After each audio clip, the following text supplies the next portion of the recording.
The last red Solo Cup hit the trash bag with a hollow thunk. My housewarming party had been a success. If success meant 30-something people cramming into my small Pasadena bungalow, most of whom I barely knew. Friends of friends, co-workers from the marketing firm. My new neighbors, all gone now, leaving behind the sweet-sour smell of spilled beer and the faint echo of laughter. I sank into my couch, surveying the damage. 3:17 a.m. The California night pressed against my windows, the distant hum of the 210 freeway, the only sound breaking the silence. My first place all to myself. No roommates, no parents, just me and my IKEA furniture and the crushing weight of my mortgage. Sleep came quickly, dragging me under like a riptide. I woke to the sound of water running. For a moment I lay frozen in bed, my mind fumbling through possibilities. Had I left a faucet on? Was a pipe leaking? Then it stopped. The house returned to silence except for the soft hum of the refrigerator. The clock read 6:43 a.m. My head throbbed from too many Moscow mules. As I shuffled toward the bathroom, something caught my eye. A trail of muddy footprints leading from the back door, down the hallway, and disappearing into the guest bedroom. Small, maybe a woman's size 7. Definitely not mine. My heart stuttered. Not mine. My heart stuttered. I grabbed my phone, ready to dial 911, when I noticed the bathroom door was slightly ajar. The light on. Had I left it that way? Hello? My voice sounded thin, fragile. No response. Inside the bathroom, the countertop gleamed with water droplets. The hand towel hung askew, damped to the touch. Someone had used my sink. Recently. A vibration hummed through the floorboards, faint but persistent. I followed the sound to my bedroom, dropping to my knees to peer under the bed. A phone, not mine, lit up with incoming texts. The screen illuminated the dust bunnies beneath my bed frame. The case was bright yellow with a sunflower sticker. I didn't recognize it. I reached for it, hesitating as the screen displayed multiple notifications. Mom, where are you? Call me ASAP, Mom. Seriously worried now, Mom. I'm calling the police if you don't answer. The phone vibrated again. An incoming call from Mom. My finger hovered over the green button, but I couldn't bring myself to answer. What would I say? Hi, your daughter's phone is under my bed, but I have no idea where she is. The call ended. The screen showed 17 missed calls. I sat back on my heels, trying to remember every face from last night's party. There'd been a quiet girl with dark hair, nursing the same drink all night. Had she worn yellow? I couldn't recall. Another vibration. A text from Ryan. Maddie, where the fuck are you? Everyone's looking for you, Maddie. The name triggered a memory. Madison Chen, my co-worker Trent's girlfriend. She'd been standing alone by my bookshelf for most of the night, examining my collection. I remember thinking it was odd she'd come, given that Trent couldn't make it. I dialed Trent's number. Hey, morning, he answered, his voice thick with sleep. Great party last night. Sorry I couldn't. Was Madison there? I interrupted. A pause. What? No.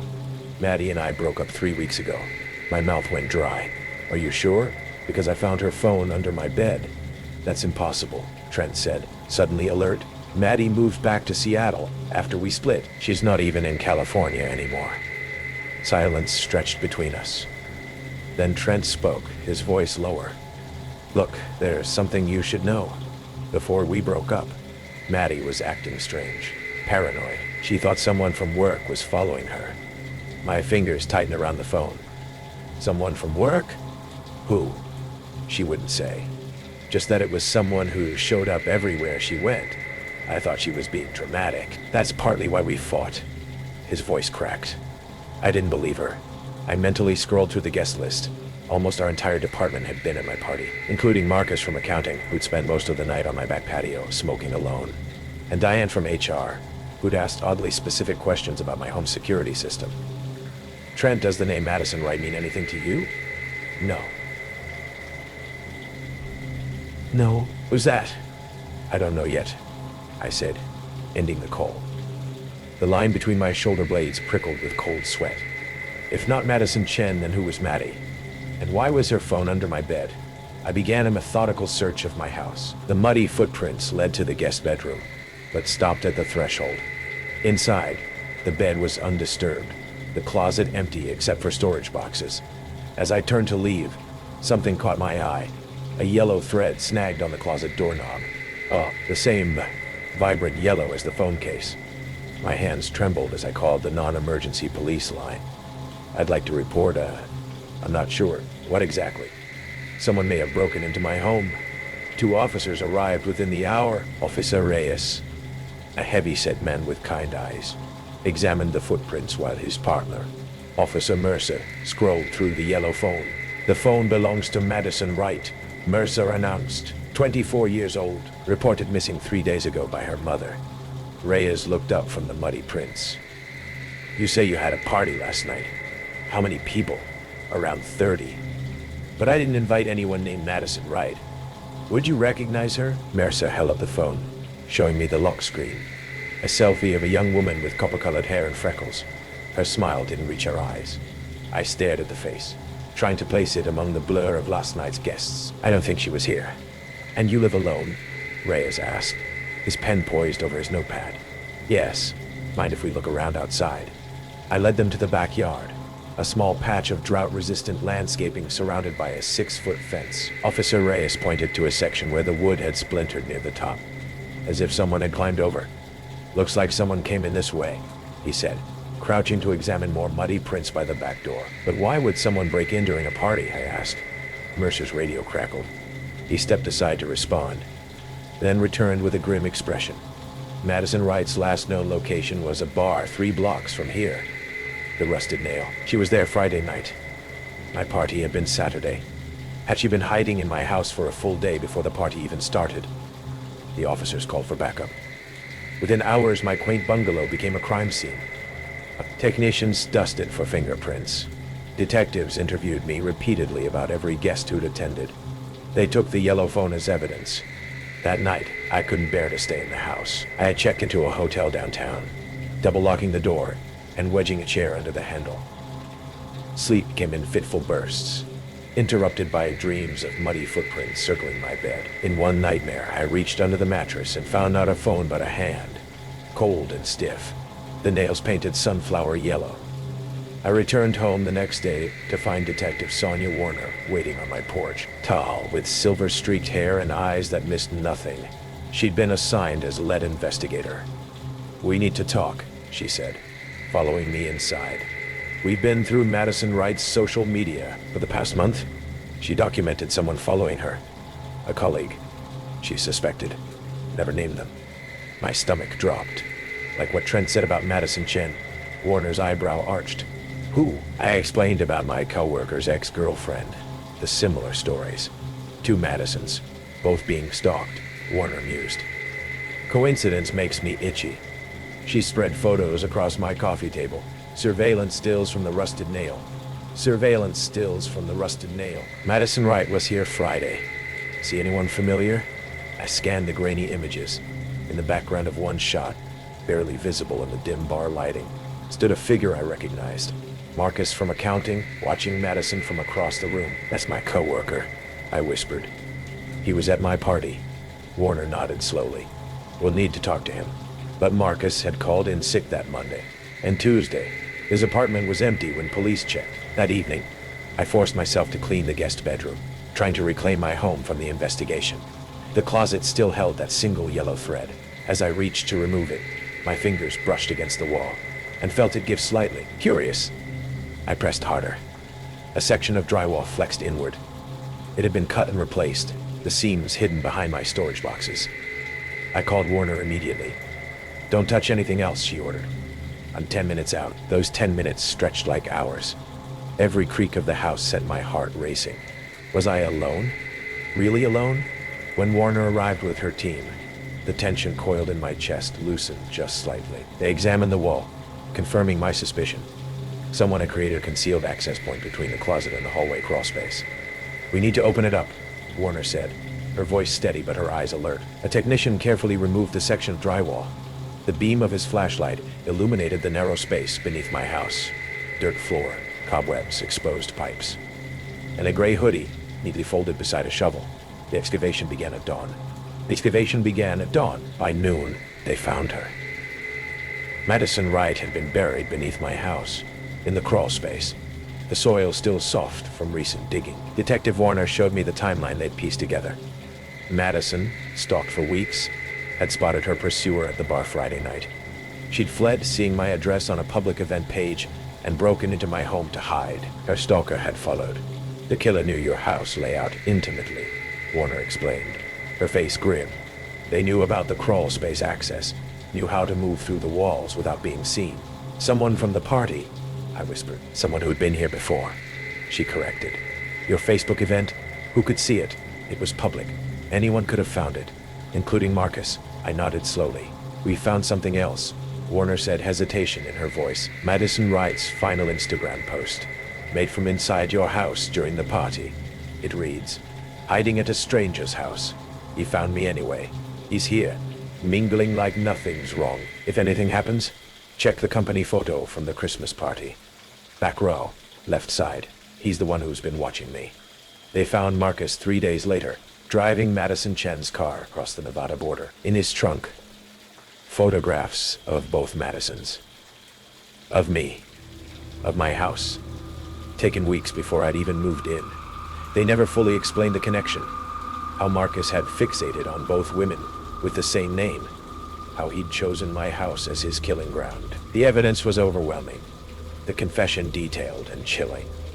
I sold the house 3 weeks later, disclosing everything to the brave couple who bought it at a steep discount. I moved to a high-rise apartment with 24-hour security and no crawl space. Sometimes, I still wake to the phantom sound of water running. On those nights, I check under my bed, behind the shower curtain, inside every closet. 2 months after I moved, a package arrived at my new address, which I hadn't shared with anyone except close family and Detective Warner. Inside was a yellow phone case with a sunflower sticker. No note.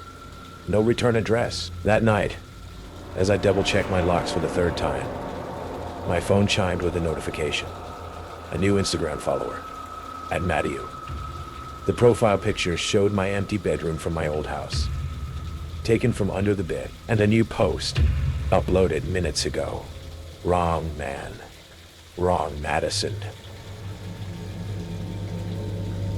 The backyard pulses with laughter, fairy lights casting a warm glow over Jess's annual Halloween bash in her suburban Ohio home. I'm leaning against the patio railing, clutching at a beer that's gone flat, the thump of a pop song vibrating through the crisp October air. My name's Ethan, a 28-year-old graphic designer who's been coming to these parties since college, mostly to keep Jess, my best friend since high school, from drinking herself into a blackout. Tonight, though, my skin prickles. A shadow lingers by the garage. Too tall. Too still. It's him again. The guy nobody knows. He's gaunt, his dirty flannel shirt hanging off sharp shoulders. A baseball cap pulled low over eyes so sunken they look like bruises. He's been drifting through the crowd for hours, never touching a drink, never speaking, just staring with a gaze that feels like a blade against my throat. I catch his eyes, and my chest tightens. He slips behind a group of zombie costume partiers, vanishing. My fingers dig into the bottle's label, peeling it away. You okay, Ethan? Jess, in a witch's cape, sways over, her breath sharp with vodka. That guy, I mutter, nodding toward the garage. Tall, filthy shirt, looks wrong. You know him? She squints, frowning. Nah, probably some rando with a +1. Her laugh is forced, her eyes darting. The air feels thick, like it's waiting for something to break. I try to shake it off, but he's everywhere. By the bonfire. Near the back gate, his movement's too fluid, like he's part of the shadows. My pulse quickens every time I spot him, his sunken eyes locking onto someone new. Then I hear it. A sharp, deliberate tapping, like metal on wood, coming from the basement door under the deck. It's faint, but it cuts through the music. No one else notices, their laughter drowning it out. I weave through the crowd, heart hammering toward the deck.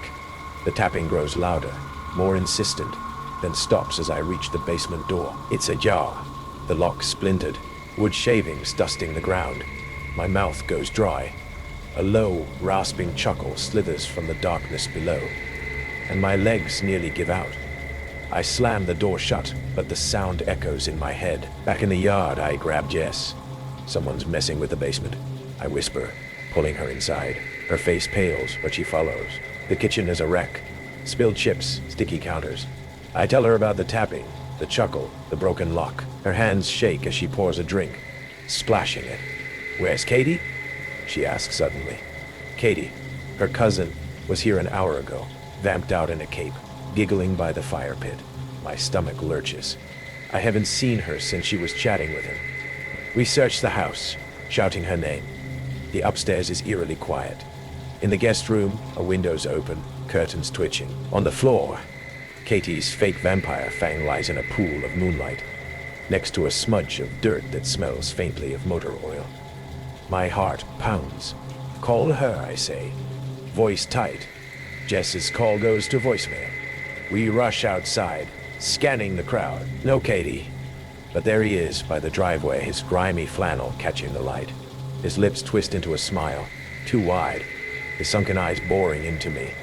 It feels personal, like he's been watching me all along. "Yes, that's him," I say, my voice barely audible. "He was with Katie." Her breath hitches. I thought he was her friend. I pull out my phone, hand shaking, and search local news. A police sketch loads, a gaunt face, sunken eyes, sharp jaw. It's him, a person of interest in 3 disappearances. My blood freezes. "We need to call the cops," I say, but the music cuts out, leaving a suffocating silence. A scream rips through the night from the woods behind the house. The crowd scatters, some running toward the scream, others fleeing. I grab a flashlight, my pulse deafening. Jess clings to me as we stumble into the woods, the beam trembling. The tapping starts again, sharp and rhythmic, like a hammer on a nail, echoing through the trees. "Katie," Jess sobs. No answer, just crunching leaves and that relentless tap, tap, tap. The flashlight catches a glint. Katie's phone, screen shattered, smeared with grease. I swing the light, and there he is, 20 feet away, motionless between trees. His cap's gone, his face pale as bone, eyes like black pits. He holds a rusty knife, its blade catching the light. He tilts his head, smiling, and steps toward us. "Run!" I shove Jess toward the house. We sprint, branches tearing at us, his heavy footsteps thudding behind. The tapping is everywhere, like it's burrowing into my brain. We burst into the yard, locking the back door. Jess dials 911. Sobbing. Through the window, I see him emerge from the woods, knife in hand, his smile unwavering. The tapping starts again, not outside, but from the basement. It's the same metallic rhythm, like he's prying at the door again, testing it. My skin crawls. He knows I'm here. He's always known. The cops arrive, sirens screaming. They search the house, the woods, but he's gone. No footprints, just Katie's phone, the fang, and the basement door, its lock freshly gouged. They never find Katie. The case stays open. Another name on the list. Jess sells the house, moves to Chicago. I stay in town, but I'm not the same. I keep my doors bolted, windows sealed. Last week I found a smudge of grease on my mailbox, reeking of motor oil. And every night, as I lie in bed, I hear it, that sharp, deliberate tapping, like metal on wood, coming from somewhere too close. It's him. I know it. He's not done with me. My shoes stuck to the kitchen tile, gummy with spilled beer. Pop music thumped from a Bluetooth speaker on the counter, rattling the empty solo cups and masking the nervous laughter of a dozen college kids. I barely knew the host. Tyler, a friend's friend. All smiles and backwards cap. I'd come for the promise of free drinks and a distraction from the ache of recent heartbreak. By midnight, I needed a bathroom. The line for the downstairs powder room snaked into the living room. So I slipped away, hugging the wall, and made for the staircase. The crowd thinned at the base of the stairs. A couple made out, oblivious. I climbed, heart thumping, and found the second floor, cloaked in quiet. The air was cooler, the music just a dull pulse below. There were 4 doors. I tried the first, locked. The second creaked open to reveal a linen closet. The third, a bathroom occupied by a girl throwing up, her friend rubbing her back. The 4th door, farther down the hall, slightly ajar, caught my eye. Maybe another bathroom. I pushed it open and froze. The smell hit me first. A coppery tang, sharp and unmistakable. The bedroom inside looked like a tornado had hit. Drawers yanked out and upended, clothes flung everywhere. A lamp lay shattered on the floor, and the bedsheets were twisted, stained with something dark. A dresser had been knocked sideways, gouging the hardwood near the foot of the bed. I saw what looked like bloody handprints smeared on the carpet, trailing toward the closet. My brain stuttered, trying to process what I was seeing. Was this a sick prank? Halloween was months away. Instinctively, I stepped back, but a floorboard creaked beneath my heel. The sound was deafening in the hush. Suddenly, I heard heavy footsteps pounding up the stairs, fast and purposeful. My breath hitched. Panic shot through me. Fight, flight, or freeze. The footsteps stopped outside the door. I pressed myself flat against the wall, out of sight, my pulse roaring in my ears. The door swung open wider, hinges shrieking. I could see a shadow on the hallway carpet. Long, broad-shouldered. The figure stepped in. Tyler. He didn't see me at first, his eyes glued to the scene before him. His face drained of color. Then he spotted me, shrinking in the corner. "What the hell are you doing in here?" His voice was low, trembling with anger or fear. I was just looking for the bathroom," I stammered. He stepped closer, closing the door behind him with a quiet click. "You shouldn't be in here." Something in his tone chilled me. I started edging toward the door, but he blocked the way. "This isn't what it looks like," he said, his eyes darting to the bloodstains, and then to me. "You didn't see anything.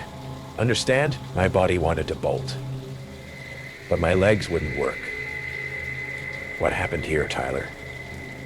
He stared at me for a long moment. Then his voice dropped to a whisper. "My parents.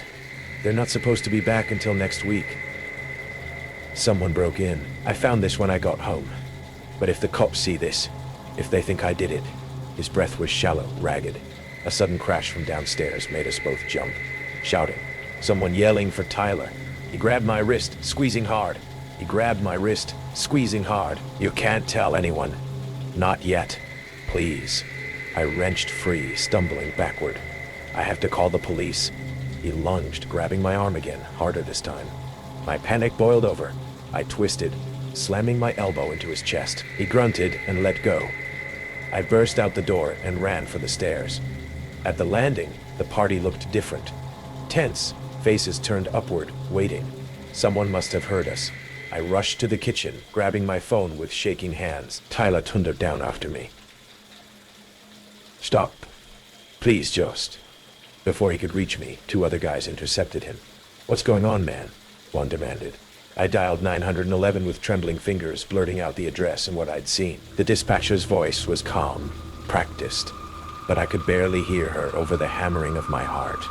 By the time the police arrived, the party had dissolved into chaos. Blue and red lights strobed against the living room windows. An officer took my statement while others cordoned off the upstairs. Tyler sat slumped on the curb, face in his hands. I watched as they led him away for questioning. His protest lost to the noise. I felt hollow, sick. Detectives later found evidence in the master bedroom closet. Bloody clothing, a wallet belonging to Tyler's mother, and fingerprints that didn't match anyone in the house. Security footage from the backyard showed a masked figure fleeing over the fence hours before the party began. The news spread like wildfire. A home invasion gone violently wrong. A party that almost became a massacre. Tyler's parents were found days later in a hospital, alive but battered, dumped miles away. I never spoke to Tyler again. He moved away that summer. The house was sold, repainted, and the new owners replaced the old doors. But sometimes, when I pass that street at night, I see a light flicker on in the upstairs window. And I remember the sharp smell of blood, the jagged silence, and the heavy footsteps that still chase me in my dreams. The party was hitting that perfect New York stride. Loud enough to feel alive. Crowded enough that you kept bumping into familiar strangers. Zara's fifth floor woke up in the East Village, pulsed with music, laughter, and the sticky summer heat that clung to everything. I, Alex, had wedged myself near the open window, nursing a rapidly warming beer, trying to catch a non-existent breeze. That's when I first saw him. He was standing near the overloaded bookshelf, partially obscured by a wilting fiddle leaf fig. He didn't fit. Not just the clothes. A cheap-looking gray suit jacket over a faded t-shirt, slightly too short in the sleeves, jarringly formal yet disheveled. But the way he held himself, still, utterly, unnervingly still, while the rest of us shifted and swayed to the rhythm. His eyes, dark and flat, scanned the room with slow deliberation, never landing anywhere for long, like security cameras panning a vault. A prickle ran up my spine, cold despite the humid air. Friend of Sarah's finance bro boyfriend, maybe. Some distant cousin? The air suddenly felt thick, heavy with unspoken questions. I nudged Sarah as she squeezed past with a tray of rapidly disappearing pigs in blankets. Who's the statue by the bookshelf? She followed my gaze, squinting. Oh, gray jacket. No idea. Figured he came with you or Ben. She shrugged, instantly distracted by someone calling her name. Lisa, I think, from her yoga class. Came with me? I barely knew half the people here myself, mostly Sarah's sprawling network. I found Ben near the makeshift bar, trying to fish an olive out of a jar. Hey, you know the guy in the suit? Ben glanced over, frowned. Weird dude. Thought he was one of Sarah's art friends. He finally snagged the olive. Why? The music seemed to dip for a second, leaving an awkward silence around us. Nobody seems to know him, I said, the words feeling heavier than they should. A knot tightened in my stomach. It was probably nothing. Some awkward +1 who got separated from their date. But the way he just stood there, watching. Not drinking, not eating, not talking. His stillness felt like a vacuum in the room's energy. The next hour blurred into a montage of party noise and forced smiles. But my eyes kept snagging on him. He'd moved, now hovering near the hallway that led to the bedrooms and the main bathroom. He wasn't trying to mingle. He seemed to be studying the apartment's layout. Once he reached out, his fingers brushing the frame of a family photo on the wall. Sarah as a gap-toothed kid, before pulling back sharply, as if burned. The gesture was so odd, so intimate yet detached it made my skin crawl. The overhead lights flickered again, longer this time, casting his face in sharp, angular shadows. His expression remained utterly blank, unreadable. A chill traced its way down my arms. Around midnight, the energy started to dip. People were pairing off, conversations dropping to murmurs. The stranger was still there, a silent sentinel by the hall, his gaze now fixed on the corridor. Zara, Ben, and I found ourselves clustered near the kitchen, the earlier ease replaced by a shared anxiety. Okay, seriously, Sarah whispered, her party host's smile finally cracking, her voice tight. Who is that guy? It's starting to really freak me out. Right? Ben agreed, his earlier nonchalance gone, his eyes darting towards the hall. He hasn't said a word all night, just watching. The background chatter seemed to fade, amplifying our hushed tones. Maybe he's just shy, I offered, weakly, the words sounding hollow even to me. There was nothing shy about his intense, scanning gaze. It felt predatory. I'm gonna go ask him, Ben said, squaring his shoulders, trying to project confidence he clearly didn't feel. Politely, you know. Just check in. As Ben took a step forward, before he could even open his mouth, the stranger turned, not abruptly, but with a smooth, deliberate motion that was somehow more unsettling, like a mannequin on a turntable. He looked directly at Ben, a flicker of something unidentifiable in his flat eyes, then past it, down the hall. Then, he walked towards the main bathroom at the end of the corridor. We watched, frozen, as he reached the door, opened it, stepped inside, and closed it behind him. The click of the lock turning echoed unnervingly loud in the sudden lull. Silence descended, thick and immediate. Then someone let out a nervous giggle that died instantly. Okay. Guess he needed the bathroom, Sarah said, the relief in her voice sounding forced. But the relief was short-lived, evaporating like mist. 10 minutes crawled by. 20. The digital clock on the microwave flipped to 12:48. Half an hour.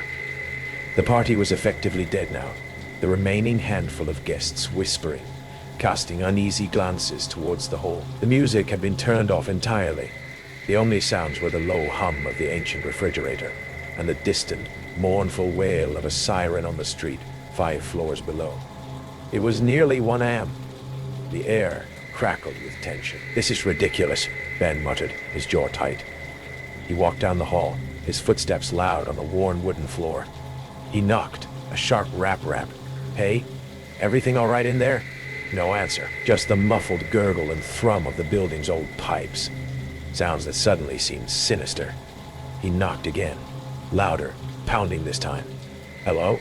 You okay?" Opened the door. Silence. A thick, heavy silence that pressed in on us, suffocating. Sarah tried the handle, rattling it frantically. "Lock tight." "Maybe he passed out," she whispered, her voice trembling, eyes wide with fear. Or maybe Ben didn't finish the sentence. We were all thinking it. Something was terribly wrong. The casual party atmosphere had curdled into genuine fear. Ben tried slipping a credit card into the jam, wiggling it uselessly against the old, sturdy lock. Sarah fetched a butter knife from the kitchen, equally futile. Panic, cold and sharp, began to cut through the lingering alcohol haze.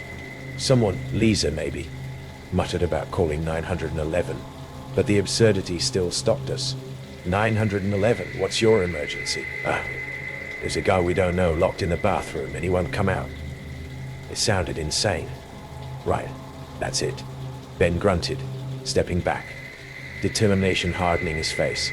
He threw his shoulder against the door. It shuddered violently, the wood groaning in protest. He hit it again, harder, a grunt escaping his lips. A thin crack spiderwebbed near the lock. The remaining guests huddled back against the opposite wall, eyes wide, breaths held, with a final desperate heave. Fueled by adrenaline and rising terror, the lock splintered. The frame gave way with a sickening crack, and the door flew inward, banging hard against the tiled wall. We peered inside, hearts pounding against ribs like frantic drums. The small bathroom was thick with steam, the mirror completely fogged over, droplets of condensed water clinging like tears to the shower curtain and tiles. The air hit us, strangely cold, carrying a faint, sharp, metallic tang, like ozone after a lightning strike or blood. But it was empty, completely, utterly empty. No sign of the man in the ill-fitting suit. "Where?" Sarah breathed. The word a ragged puff of disbelief as she stepped cautiously inside, her hand covering her mouth. We checked behind the cheap floral shower curtain. Nothing but damp, gleaming porcelain. Under the small pedestal sink. Nothing. The room was tiny. There was literally nowhere to hide. It felt like a magic trick, but cold, terrifyingly real. Then my eyes were drawn upwards. The window.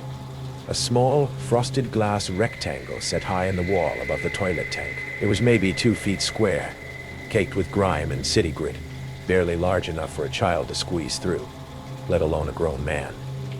And even if he could, we were 5 stories up, overlooking a narrow, empty alleyway.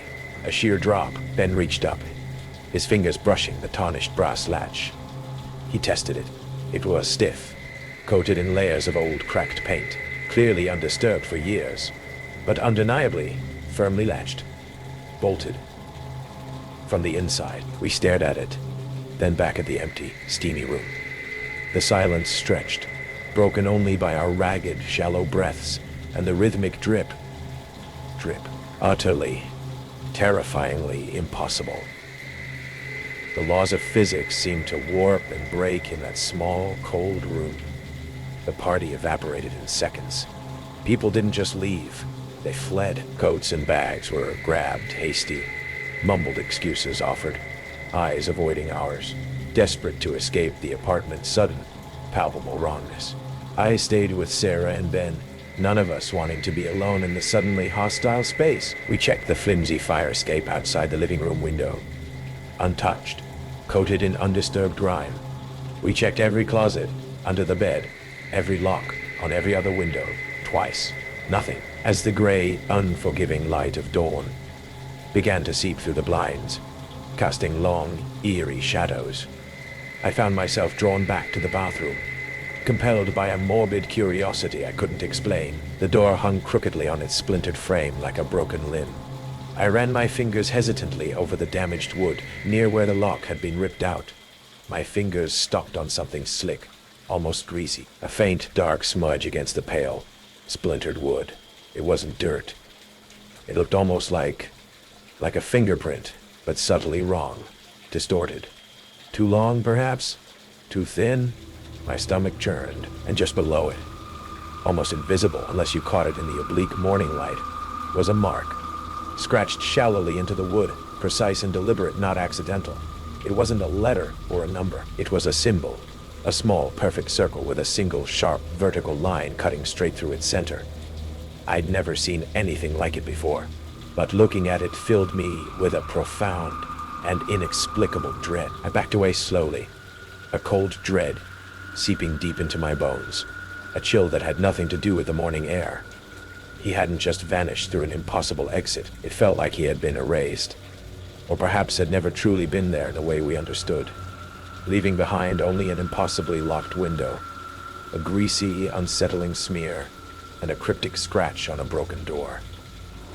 The window remained locked, and sometimes, late at night, when the city outside finally goes quiet, and the building settles around me, I think I can still smell that faint, sharp, metallic tang in the air, and I wonder, with a fear that never quite leaves, if he ever really left at all, or if he's just waiting, somewhere unseen.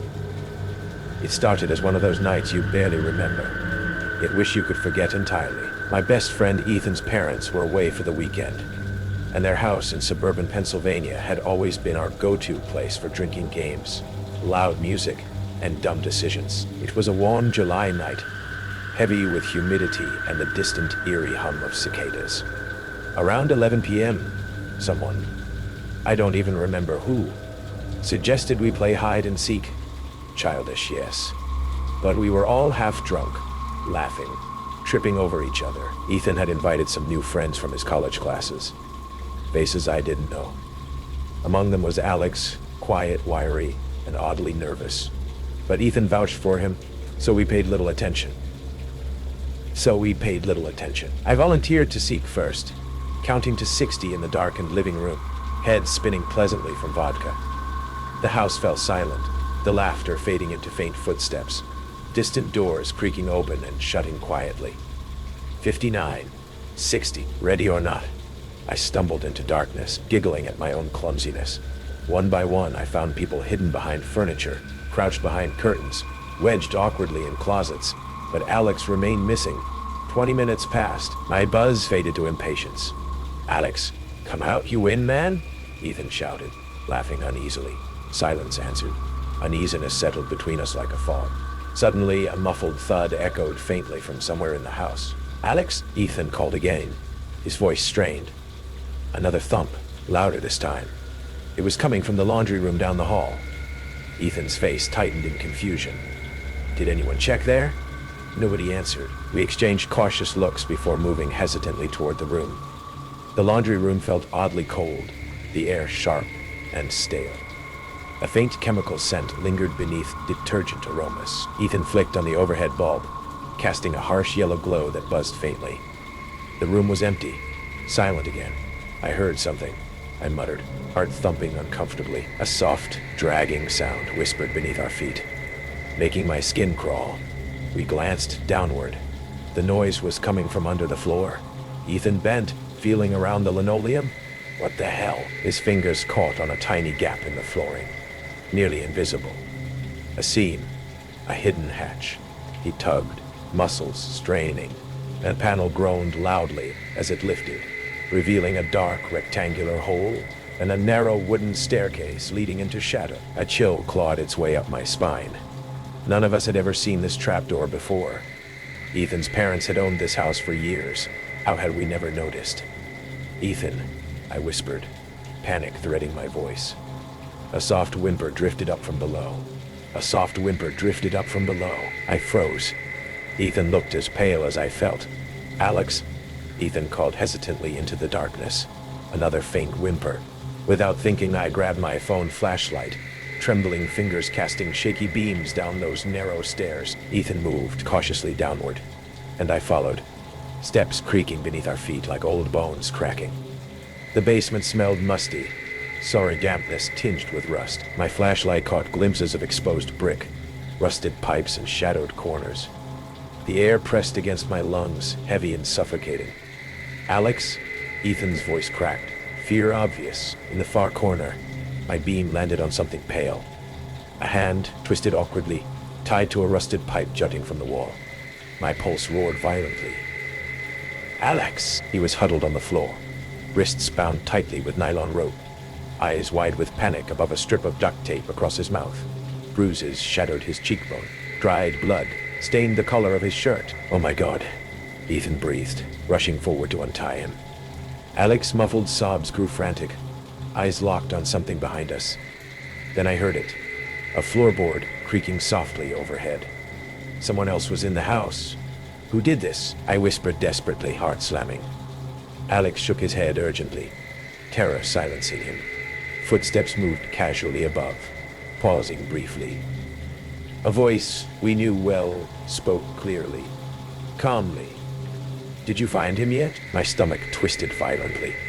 It was Tanner, another friend Ethan had invited tonight. Tanner, always smiling, joking, friendly. But something in his voice now sounded disturbingly calm, almost amused. Ethan froze. "Tanner, what's going on?" Silence hung thickly above us. Then Tanner laughed softly, chillingly gentle. "You weren't supposed to find that room. I was saving it." "For what?" Ethan's voice shook. "Alex," Tanner said simply. "He owed me. But now you've ruined it. Shame. Now you've ruined it." Footsteps moved quickly, fading as he exited the laundry room, leaving only echoes of his laughter behind. "We need to get out," I urged, voice trembling. Ethan pulled Alex to his feet, arms around him protectively as we stumbled up the stairs, frantic, hearts racing. At the top, we burst into the hallway. The house felt different, darker, malevolent now. Silence filled every room, suffocating and absolute. Tanner was gone. Front door ajar, car vanished from the driveway.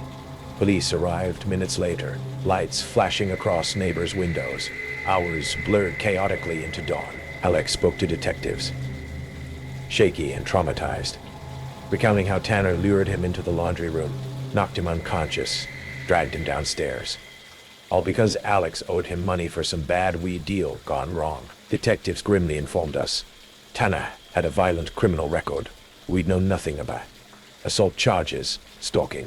Ethan and I sat numbly, guilt gnawing mercilessly. That house no longer felt safe. Shadows lingered in corners, silent witnesses to something awful that had hidden beneath our feet for years. Ethan's family moved away within months, never fully recovering from knowing the Trapdoor had existed unnoticed for decades.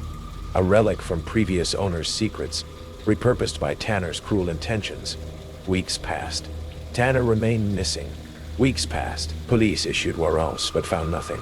Uneasy normalcy returned slowly to our lives. But I knew better. Late one night, my phone buzzed violently with an unknown number, hands shaking. I opened the message. A single photo of a familiar basement corner, dark and empty. Captioned simply, "You never really know who's hiding." Tanner had vanished, but he wasn't finished. Not yet, because now I realized he hadn't chosen Ethan's basement at random. There were other houses, other hidden spaces, waiting patiently beneath floorboards, behind walls, forgotten, unnoticed. And Tanner, still free, still watching, would find them all. Now, under the since Iris. The bass from the speakers vibrated the solo cups on the kitchen counter, sloshing cheap beer onto the sticky linoleum. I leaned against the fridge in Jenna's off-campus Ohio house, trying to look like I wasn't counting the minutes until I could leave. College parties weren't my scene, but Jenna had begged, "You've been moping since the breakup, Leah. One drink, please." That's when the lights flashed. Blue and red strobes sliced through the fogged living room windows. Someone killed the music mid-Billie Eilish chorus, plunging the house into sudden silence. A voice boomed through a megaphone. "This is the police. Everyone exit the premises immediately." Chaos. Sneakers squeaked on hardwood as 50 drunk undergrads bottlenecked at the front door. I hung back, letting the stampede pass. Jenna grabbed my wrist. "Leah, come on. Go," I said, shaking her off. "I'll meet you outside." The house emptied in under a minute. I waited in the foyer, breath fogging in the sudden cold. Shadows stretched long in the barren living room. Overturned cups. A lone sneaker. Someone's abandoned phone still recording Snapchat streaks on the coffee table. Footsteps creaked on the porch. 3 officers entered. Flashlights sweeping. Standard issue boots. Navy uniforms. Utility belts. The tallest one nodded at me. "You live here?" "No, just a guest." My voice sounded small. "Id." I fumbled for my wallet, hands trembling. Something felt off. No crackle of radios, no static from shoulder mics. The shortest cop lingered by the stairs, his flashlight beam jerking erratically. The tallest cop, Officer Murphy according to his nameplate, studied my driver's license. "Leah Choi, you're clear to go." Relief washed over me. I turned toward the door. "Not you." The voice came from the third cop, still in the kitchen doorway. Broad-shouldered, late 30s. His uniform fit too perfectly, the creases razor sharp. Murphy frowned. What? She stays." The third cop stepped forward, hand resting on his holstered gun. No badge, no nameplate, just a scar cutting through his left eyebrow like a lightning bolt. Murphy's flashlight beam caught the man's empty collar. "Wait, who are you with?" The imposter moved fast. A blur of navy fabric, then Murphy was on the ground, groaning, blood trickling from his temple. The short cop lunged, but the imposter disarmed him with a brutal twist, sending his service weapon skittering across the floor. I ran. Upstairs, Ron moved. The house became a maze. Doors slamming, floorboards groaning. I ducked into a bedroom, locking the door silently. Moonlight bled through the blinds, painting stripes on an unmade bed. Footsteps climbed the stairs. Heavy, deliberate. Think. My phone was downstairs in my purse. The window? Second story, but maybe a tree. I yanked it open. Cold air slapped my face. No tree. Just a 20-foot drop onto concrete. The doorknob rattled. "Leah." The imposter's voice was calm, almost friendly. "Open up." I backed against the wall, knocking over a framed photo. Jenna and her roommate at Cedar Point, frozen mid-laugh. "I saw your Instagram," he continued. "Leah loves lattes. Cute name. You looked happier in your post with Jason before he dumped you." Ice flooded my veins. "How did he?" "He's why you were here, right? Trying to forget." The doorknob jiggled harder. "Let me help." A gunshot exploded the lock. I screamed, diving under the bed as the door flew open. Polished boots stopped inches from my face. His flashlight scanned the room, pausing on the open window. "Risky." He knelt, the bed springs creaking above me. "Come out, Leah. I'm not like the others." "Others?" His hand dangled into view. Pale, thick-knuckled, gripping a Glock. A class ring glinted in the moonlight. "Ohio State, 2014. "You're not a cop," I whispered. "Better." The mattress compressed as he leaned closer. "Cops have rules." My fingers brushed something cold. Under the bed. A forgotten can of pepper spray. "Janice, thank God." "Last chance," he said. I rolled out, spraying blindly. The imposter roared, clawing at his eyes. I scrambled past him, down the hall, down the stairs. Murphy was gone. The short cop lay motionless near the kitchen. Front door, locked. Back door, deadbolted. "Leah!" The imposter stumbled downstairs, face red and blistered. He fired wildly. A vase exploded. Plaster rained from the ceiling. I ducked into the basement, shutting the door softly. Darkness. The smell of mildew and laundry detergent. My hands found a shelf, glass jars. "Pickles? No. Mason jars." A flashlight beam sliced under the door. "Little rabbit," he crooned. "Little Leah." The steps creaked. Closer, closer. I gripped a jar. "Please let this work." He reached the bottom step. I hurled the jar. It shattered at his feet. Liquid splashing. He laughed. Until the smell hit. "Gasoline?" "Jenna's dad restores cars," I said, backing toward the workbench. "There's 5 more cans." He stepped forward. I grabbed a lighter from the bench. "Please work. Please." It sparked. The basement erupted. They found the impostor's body, charred but identifiable. Samuel Harlow, 32, former security guard turned serial imposter. His apartment walls were papered with photos of women he'd stalked, their social media posts annotated in red ink. My face stared back from every surface. Jenna's house was condemned. Murphy survived, but the short cop didn't. I quit social media, changed my number, moved off campus. Sometimes when I'm alone in my new apartment, I hear footsteps in the hall. Too heavy, too deliberate. And I wonder if Sam's words were true. Cops have rules. His friends don't. Even for Minnesota in January, the night was brutal. Wind knifed through my parka as I trudged up the driveway to Noah's lake house. The snow squeaking beneath my boots at 15 below zero. The party invitation had come as a surprise. Noah Kaplan and I had been lab partners in organic chemistry last semester. Nothing more. Yet here I was, breath clouding, knuckles rapping against his door, while my car's engine ticked and cooled behind me. The door swung open, releasing a gust of warmth and the low thrum of conversation. Noah stood silhouetted in the doorway, his angular face splitting into a grin. "Ethan, you made it." He stepped aside, ushering me in. "Almost thought you wouldn't show." "Almost didn't," I admitted, stomping snow from my boots. "Weather's apocalyptic out there." Noah's lake house was exactly what you'd expect from a grad student who'd inherited family money. Rustic wooden beams, floor-to-ceiling windows, overlooking a frozen Lake Minnetonka. Furniture that looked comfortable, but probably cost more than mine. Tuition. About 20 people milled around, clutching drinks and making the kind of forced conversation that happens when strangers are thrown together. "Grab a drink?" Noah said, gesturing toward the kitchen. "Most people are from the neuroscience department. Few randoms from town. You know Layla, right?" He nodded toward a woman by the fireplace. Dark hair piled messily atop her head.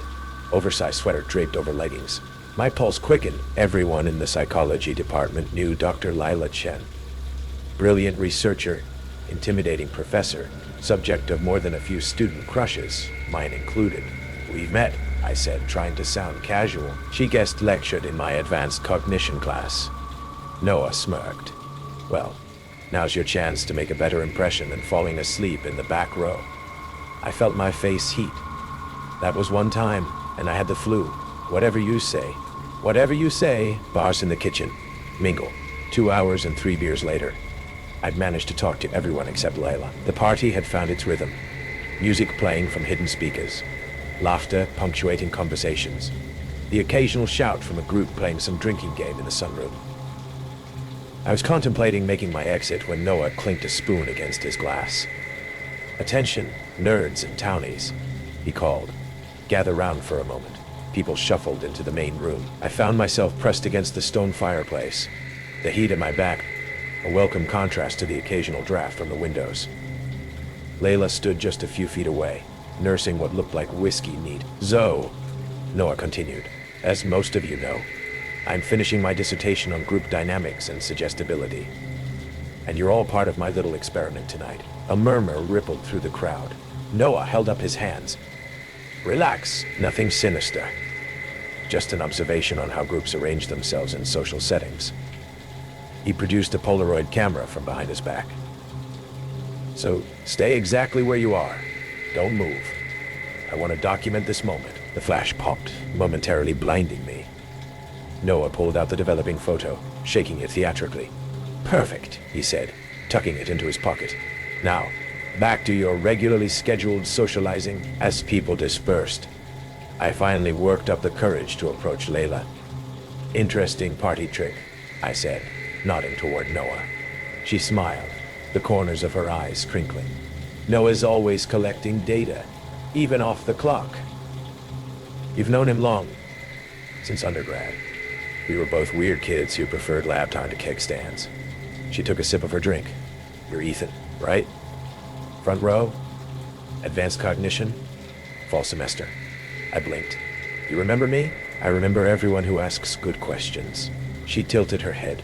"Though I also remember you falling asleep once." My face burned. "The flu, sure." Her smile widened. "So what brings you to Noah's little gathering of misfits?" We talked for almost an hour. about her research in memory formation, my plans for grad school, our shared love of obscure science fiction. The party continued around us, but it felt like we were in our own bubble until Noah interrupted, looking flustered. "Has anyone seen my Polaroid?" he asked, patting his pockets. "The one I just took?" People shook heads, checked nearby surfaces. Noah frowned. "Weird. I swear I put it in my pocket." The moment passed. More drinks were poured. Someone switched the playlist to 90s hip-hop. I helped Noah mix a fresh batch of mulled wine on the stove, the cinnamon and cloves perfuming the kitchen. Around midnight, I headed to the bathroom. The hallway was dark, lined with closed doors. I tried the first one, locked. The second opened to a linen closet. The third revealed a small study, desk cluttered with papers and books. Something caught my eye, a Polaroid photo lying on the desk, Noah's missing picture. I stepped inside, picking it up. The image showed the party in full swing. Noah's living room, people with drinks, the fireplace glowing. I recognized myself standing exactly where I'd been during Noah's announcement. Pressed against the fireplace, right hand in my pocket, left hand holding a beer. Lila stood nearby, whiskey glass raised slightly, head tilted toward where I would eventually stand to talk to her. Every single person was positioned exactly as they had been when Noah took the photo. A chill ran through me that had nothing to do with the winter night. I flipped the Polaroid over. Written in neat block letters, 9:17 p.m. Noah had taken the photo at 10:45. The timestamp had to be wrong. Maybe the camera was malfunctioning. I slipped the photo into my pocket and continued my search for the bathroom, finding it at the end of the hall. When I returned to the party, I sought out Noah. Pulling him aside, "Found your Polaroid," I said, showing him the photo. He frowned, taking it from me. "That's not mine. Where'd you find this?" "In your study, on the desk." "That's impossible." I locked my study before the party. He examined the photo closely. "And this isn't from my camera. The framing's different. The quality's off." I pointed to the timestamp. Says it was taken at 9:17, but that's before most people even arrived. Noah's expression shifted from confusion to concern. "Stay here." He disappeared down the hallway. I stood awkwardly, watching the party continue around me. Layla caught my eye from across the room, raising an eyebrow in question. I shrugged. Noah returned minutes later, face pale. "My study door is locked, just like I left it, but I was just in there. I found the photo on your desk." "Show me." We walked back down the hallway together. Noah tried the study door, locked. He pulled out a key, unlocked it, and pushed the door open. The desk was empty. No Polaroid. The desk was empty. No Polaroid. "I don't understand," I said. "It was right there." Noah ran a hand through his hair. "You're sure about what you saw?" "Positive. It showed everyone at the party, standing exactly where they were when you took your photo. But the timestamp said 9:17. Noah's expression darkened. "Let me see it again." "You have it. I gave it to you." "No, you didn't." We stared at each other. The party sound suddenly distant. "Let's check your pockets," Noah suggested. I emptied them. Keys, wallet, phone. No Polaroid. "Maybe someone's messing with us," I said, though the explanation felt hollow. Noah nodded slowly. "Maybe. Let's get back to the party." But the mood had shifted. I couldn't shake the unease. I found Layla, told her I wasn't feeling well, and was heading out. She offered to walk me to my car. Outside, the cold air bit at our faces. The lake stretched before us, a vast white plain under moonlight. "You seem rattled," she observed as we crunched through the snow. I hesitated, then told her about the Polaroid. She listened without interrupting. "Memory's a funny thing," she said when I finished, "especially with alcohol involved. I know what I saw." She studied me for a moment. "I believe you believe that." We reached my car. I thanked her for walking with me, fumbling for my keys. "Before you go," she said, reaching into her pocket, "I found something strange earlier. Thought you might want to see it." She handed me a Polaroid photo. My blood froze. It was the same image. The party, everyone in position. But this time, there was something different. In the background, visible through the window, stood a figure in the snow. Watching. "Look at the timestamp," Layla said.